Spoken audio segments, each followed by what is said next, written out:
Welcome to This Week in East Brunswick. This week, students at Churchill School got a glimpse into their futures at Career Day. Frost School celebrated literacy on parade. Fashion show fundraisers helped 2 area organizations. And students from the high school IPLE class returned from Washington, D.C. These stories and more are coming up, including information about Memorial Day from Councilman Ira Oskowski and Judith Lebline. But first, here's a look at Channel 8's program schedule for next week. Monday morning at 10, Lenore Kulik tightens all around on Look Great, Feel Great. At 10:30, preschoolers read about pets on Stories from the Library. Tuesday evening, learn about Lyme disease with Hammarskjold students at 7 o'clock. And at 7:30, join Paul Hansen to explore securities fraud on You and Your Money. John Runyon, host of Business Bylines, discusses consumer awareness with Adrian Eisner at 8 o'clock. Sit in on high school English classes with Dr. John Kopko on Spotlight on Education Wednesday evening at 7:30. Other high school students discuss environmental issues on 18 at 8 o'clock. Thursday brings another edition of This Week in East Brunswick at 7 and 8. And at 7:30, Ken Shalhoub's focus on Let's Talk Health is menopausal problems. Saturday's schedule can be found on Channel 8's 24-hour community bulletin board. Hi, I'm Amy Fisher, and I'm the Director of Community Relations. Today I'm at Churchill Junior High School with Mr. Hank Stakowitz, who is the Chairperson of Technical and Career Education. Hi, Hank. Well, I'd like to welcome you to Churchill, and what we're doing today is we're having our first annual Career Day, which is part of the curriculum. Each 9th grade student will go through a semester of career education, and the 2 teachers are Linda Weichel and Libby Flashner. And as part of that curriculum, we've set up a Career Day where we're bringing in roughly 40 speakers, professional speakers from the outside in industry, business and industry. And they're going to talk to each of the students in their classes and go over the types of things that they can expect when they get into the real world. What are some of the careers represented here today? Okay, we run the whole gamut from professional engineers and architects through veterinarians and the medical professions, all the way through to the armed forces and construction. And some of these are people in non-traditional careers, which we like to stress that girls can be involved in any kind of work when they get out of school. Oh, absolutely. We have over 8 or 10 people from non-traditional careers. We have several veterinarians. We have a couple of professional engineers. We have a state trooper, and there are many. There are also some ex-graduates from East Brunswick here also. Career education is a graduation requirement by the state. Is that true? That's correct. We used to infuse it into our curriculum, and 2 years ago we decided that we would offer it as a semester course, and it's been running very well. Thanks a lot, Hank. Okay, thank you very much.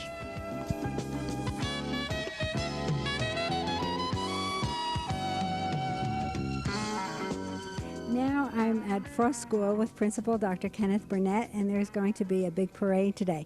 Ken, what is happening here? Well, Amy, we're recognizing National Library Week with a parade sort of identifying and giving note to our favorite authors, books, and characters. It's called Literature on Parade. Now, people will be dressed up as their favorite books. Is that true? Yes, this idea came from my reading specialist and my librarian, and the idea was to get some sort of appropriate costume or some sort of symbol which indicated something that really stood out from what you had read that you really enjoyed and had always remembered. All the grades are participating? Yes, all the grades are participating. You'll see kindergarten through 5th grade here. And I see you also have going to be a character in a book or portray a book. Let's see your sign. Yes, Amy, I always remembered this book, which I think I first read perhaps back in kindergarten and found out that it was still one of the children's favorites. I remember that one from my children also. Well, I guess we'll look at the parade now. Thank you very much. Thank you.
Dr. Kling, thank you for being with us for this third in our series. What is the National Report Card, and bluntly put, why should we even care about it? The National Report Card is another name for the National Assessment of Educational Progress. It was mandated by Congress in 1971 to assess every 3 or 4 years reading, writing, math, and science at the 4th grade level, at the 8th grade level, and the 12th grade level, to get a picture, a snapshot of how, as a nation, we are doing. And if we're focusing on reading, the question is, how are we doing on 5 levels of reading?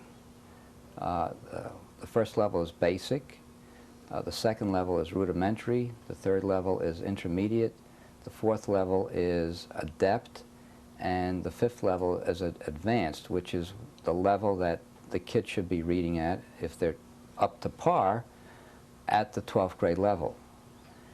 And the disturbing part of this report is that we are doing reasonably well at the rudimentary and basic level, which is the level that we should be doing well by the end of the 3rd or 4th grade.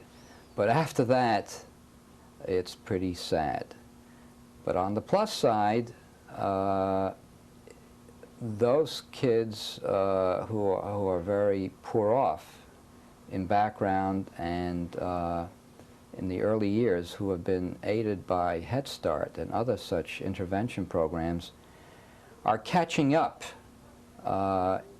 in these basic skills, but they still have a ways to go. So I'm talking now about minority groups especially, and disadvantaged kids socioeconomically.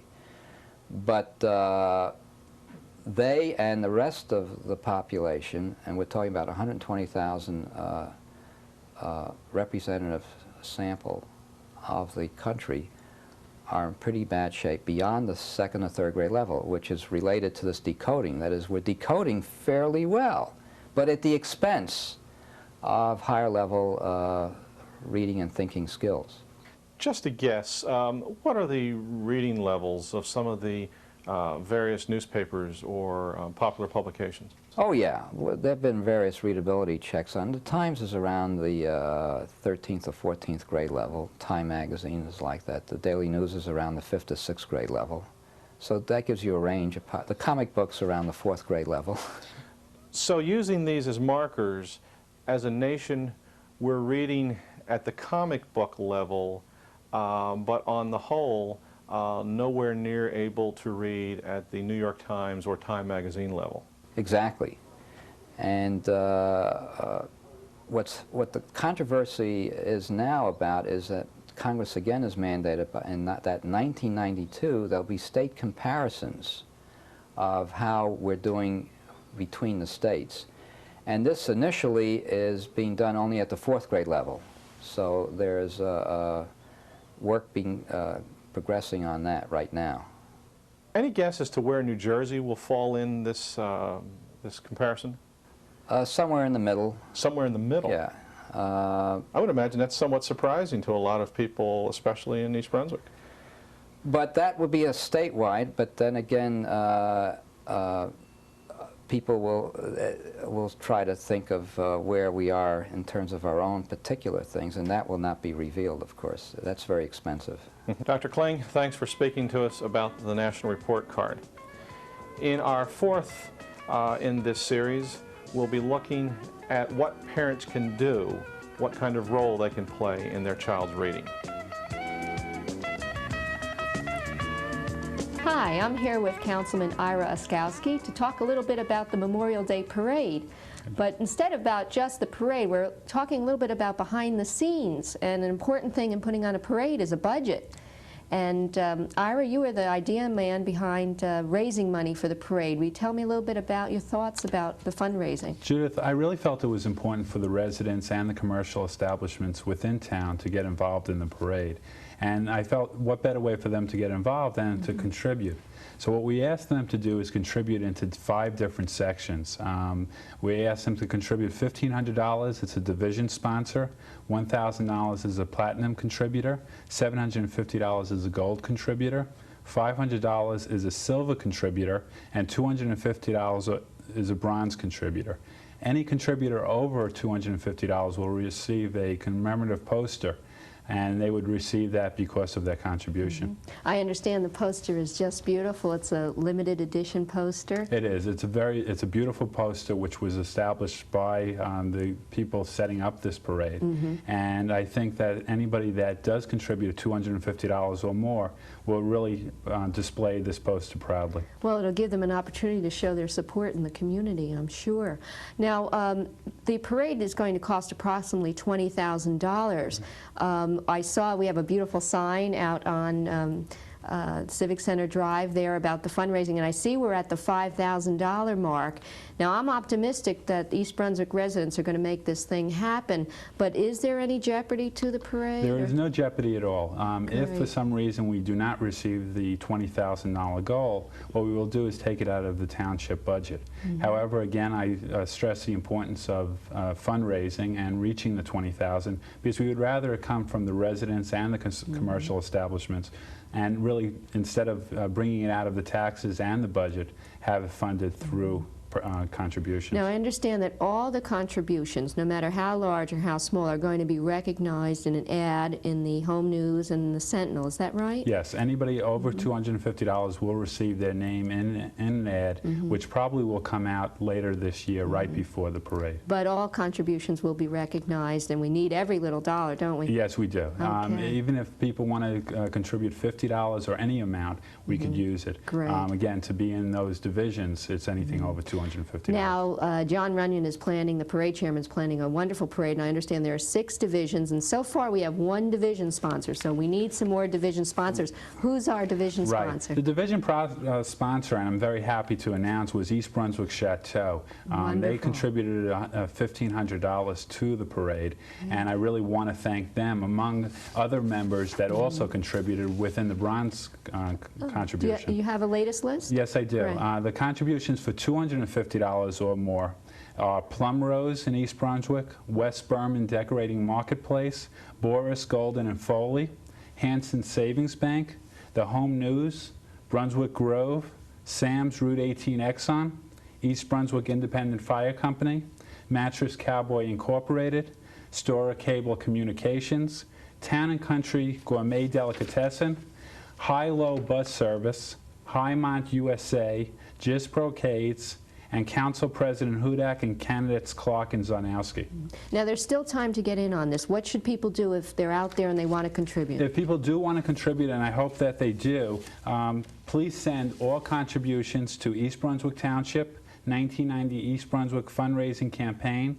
Attention myself, please. Civic Center Drive, East Brunswick, New Jersey, 08816. I know that you join me in asking the folks out there to help us recognize the sacrifice that our veterans have made and recognize it through the Memorial Day Parade. We hope we see everyone at the parade and hope you have a wonderful Memorial Day weekend in East Brunswick. And send in those pledges. Thanks. Thank you. My name is Charles F. Sullivan. I'm an organizer and the first commander of AMVETS Post 34. AMVETS is more formally known as the American Veterans of World War II, Korea, and Vietnam. The nucleus of our organization began to come into existence in 1943, when men returning from the European theater for wounds and other injuries began to think of what kind of an organization they would like to have as veterans of the biggest war in history. These groups later got together and held our first convention in 1945 in Chicago. In 1947, Harry Truman signed the charter for this new organization known as I said before, AMVETS, American Veterans of World War II, Korea, and Vietnam. Our post was one of the first in New Jersey. We had the first post home in New Jersey, and we've been organized and received our charter in 1946, and we have participated in every Memorial Day event since that time. we think that, and I think other veterans organizations do too, that Memorial Day is the most important national holiday for all veterans. We appreciate this opportunity to participate in this program and to be on hand once again to celebrate this important recognition of those that gave their lives for America. Suicide, cultural assimilation, and generational issues facing the African American middle class are probed in the provocative new play, Todd, the Boy Todd, premiering at Crossroads Theater Company this month. Written by Talvin Wilkes and directed by Kenneth Johnson, the play is the allegorical tale of a young middle-class African-American man torn by conflicts created by his assimilation into a white-dominated society. A little respect here, please. For what? Some two-bit preacher who lost his cause. But that's enough of that. Who would ever know that you were once a rebel, a renegade?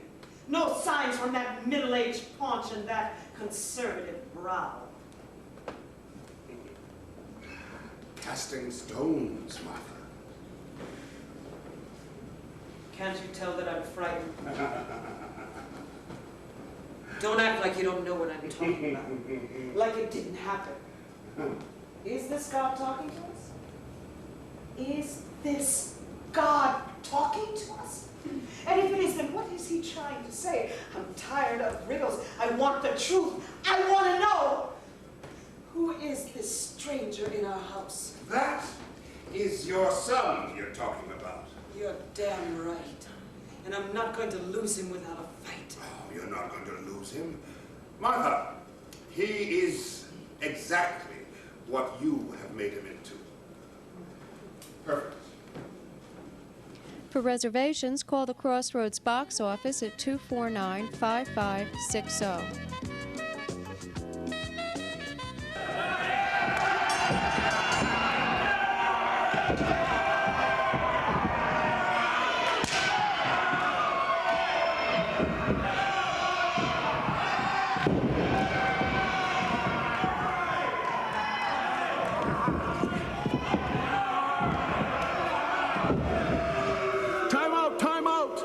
Time in pro wrestling, Mike.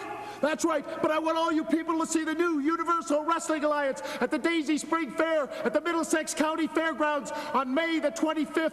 I'm wrestling Mr. Wonderful Paul Orndorff. I'm Iron Mike Sharp. There'll be world-famous lady wrestlers, midgets, everybody. I'll be there. You be there. For ticket information, call 201-238-6143. Again, that's 201-238-6143. Hi, I'm Amy Fisher, and today I'm at East Brunswick High School with a bunch of very excited people, starting with Carol Rosenberg, who is a teacher of an Institute for Political and Legal Education class. Carol, what did you just do? Well, we came in third place in the Nationals, and the team was just, I thought, flawless, but obviously being number 3, there were 2 other teams who were better. The only thing I can say is that our school system does not handpick the students that go into this course, and we have a mix of really terrific kids who have worked very, very hard and have put the best effort forward. There were 44 other schools down there, and we were constantly getting compliments from all the judges and the full staff. It's been a great experience. 2 years ago, I was the mother of the second place team, and I can't decide. David asked me which is more exciting, and this time I have 22 people that I love, and then I had 1. So I can't decide which one was better, but it was super. The kids were great. We had a great time, and we're trying to do it again next year. And now here's Dr. David Seiden, the president of our Board of Education. David, how does it feel to be a board president for this 3 years in a row? It's just fantastic. The kind of spirit that these kinds of wins give to a community and flow over from the high school into the whole community just can't be described. I think it's fantastic. Of course, it's great for the kids and it's wonderful for the staff, but it's also just marvelous for this community to have this kind of support for their school system, to have these kinds of kids in the school system, to have this kind of staff in the school system, and to be able to brag about ourselves nationally 3 years in a row, 3 for 3. There are 2 more years this competition will be running, and one of those 2 years will come in number 1, I'm sure of it. And here's Mr. Charlie King, the principal of East Brunswick High School. The only thing I would disagree with Carol is they might have finished third, but they're certainly number one. They worked very hard, and we love this lady. She, every day for months, putting this all together, and she deserves a great deal of credit, and we're real proud of you. Thank you. And here's Dr. John Kopko, our superintendent of schools. Yes, this is just an outstanding accomplishment and achievement, and I know we're all proud of the students here at East Brunswick High School for coming in third nationally. Third year in a row to finish in the national finals, and what a feat. And my congratulations to Mrs. Rosenberg on just, great job. She works so hard with the students. Students work hard, and this is really the fruits of all of their labors today, and we're very proud of them. Some of the judges in Washington paid them wonderful compliments, including one who said he was totally flabbergasted at the amount of historical knowledge they had, and many spoke about how articulate the students were. And it's not an easy contest, and we're all real proud of them. Here I am with two of the students who are on the trip. First, here's Ning Wong. Ning, what did you think of this whole experience? It was a lot of work, it was a lot of fun, but I'm glad we went because it was something that I don't think we'll ever have again. What were some of the most difficult moments for you and during the competition? During the competition, I think when we got up there and some of the questions, we just really, the unit I'm dealing with is just more abstract. It's dealing with political philosophy and thought. So there are just so many ways you can take each question. Yes, no. There's one question on whether or not a man who we know was committed a heinous crime should be imprisoned, or whether or not he should be pardoned because he was denied his rights. And obviously, what I would think first is he's a Charles Manson, fry him. But at the same time, he had to be given his rights, and that's what we had to advocate. So you have to do a lot of thinking on your feet, as they say, right? And this is Mark Wasser. Mark, what about you? What were some of the most difficult times during the competition for you? The difficult part for me would probably have to be in the final round yesterday when a judge directed a question directly towards me, and there was no backing out of it. I had to answer it myself without any help from the group, and that was probably the most nervous I've been in the whole competition. And yesterday you were in the congressional hearing room. Did the room intimidate you at all? The room wasn't bad at all because when you're up there, you just focus on the judges themselves, and you're really not aware of anything else in the room, and there was no problem. Okay, well, thanks a lot. In the background are some of the other students. Could we have them introduce themselves? Okay, just say who you are. Scott Gottlieb. Richard Yu. Ramila Rundiway. Deborah Summers. Koshavora. Ann Kim. Eric Rosenberg. Jerry Gordon. John Swire. And there's 22 in all. They're not all here right now. And they were divided into 6 units, and each unit had to answer questions about a different topic of the Constitution. Yesterday, the hearing was in the committee room that does the Senate hearings on appropriations. And they were sitting there just like you see on television. So it was quite impressive. But they were great. So thank you very much. The East Brunswick Chateau was host to 2 area fundraisers this week. Fashion was the theme, and cerebral palsy and the East Brunswick High Road School were the benefactors. Good evening. My name is Sandra Miller, and I'm the Director of Capital Development for the Cerebral Palsy Association of Middlesex County.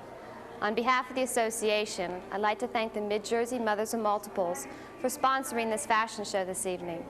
This year, Lakeview School benefits from this program, and it's an exciting year for all of us. We are embarking upon a capital campaign which will renovate and expand our facility. Mothers of Multiples care about children, and our special children will benefit from this program. Thank you, and we appreciate your continued support.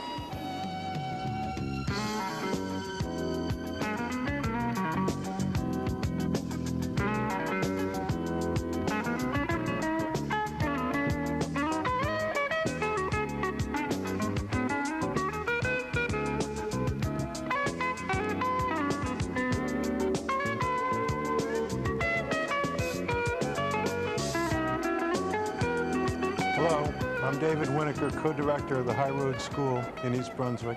And I'm Ellen Lerner, and we are here at the East Brunswick Chateau for a spring fashion show. The proceeds of this fashion show will be used to enrich the programs for the students attending the High Road School. This is a celebration for our first year in East Brunswick. The High Road School services educational educationally disabled students from ages 5 through 16. We're very excited and proud that over 300 people have come forth this evening to help us raise this money and enjoy this experience, to celebrate our first year and to acknowledge the commitment and dedication of our staff. We also want to take the chance to mention that we have an upper school program in Matawan that services older children, and we appreciate all the support that everyone from the East Brunswick community has provided. Thank you all.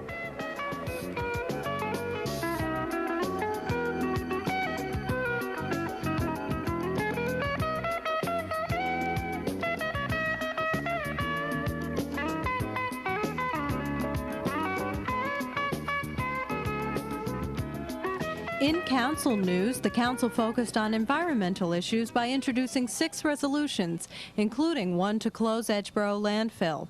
A recently released EPA report suggested considering Edgeboro a federal Superfund site and prompted actions by council members Kirk, Walling, and President Joe Hudak.